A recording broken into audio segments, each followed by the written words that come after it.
కళ్ళ ఎదురుగుండా శత్రువు కనబడుతున్నాడు. హౌతీ తీవ్రవాదుల దాడులలో వరుసబెట్టి వాణిజ్య నౌకలు ధ్వంసం అవుతున్నాయి. దాదాపు 10 దేశాలను పిలిచింది అమెరికా. అందరినీ కూర్చోబెట్టి మనం యుద్ధం చేద్దాం అంటుంది.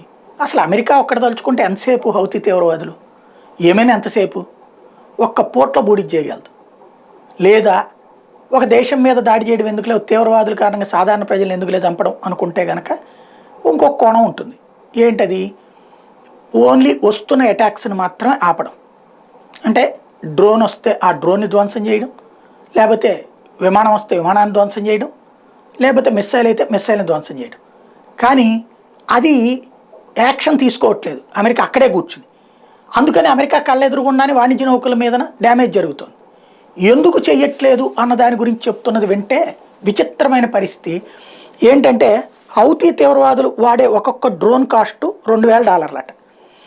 అదే సందర్భంలో దాన్ని ధ్వంసం చేయడానికి అమెరికా వాడాల్సినటువంటి ఒక్కొక్క మిస్సైల్ కాస్ట్ వచ్చేటప్పటికి $2.1 మిలియన్ అంట. అంటే ఈజీగా అర్థమయ్యే భాషలో చెప్పాలంటే 2,000 అంటే 2,000 ఇంటూ $80, అంటే $1,60,000 వాల్యూ చేసే డ్రోన్తో డ్యామేజ్ చేస్తుంది హౌతీ. దాన్ని దెబ్బతీయడానికి దగ్గరగా ₹1 కోటి వాల్యూ చేసేటువంటి మిస్సైల్ వాడాల్సి వస్తుంది అమెరికా. అందుకోసం అది సైలెంట్గా ఉంటుందంట. దాని కారణంగా ₹1 కోట్ల విలువైనటువంటి ఆస్తులు ధ్వంసం అవుతున్నాయి.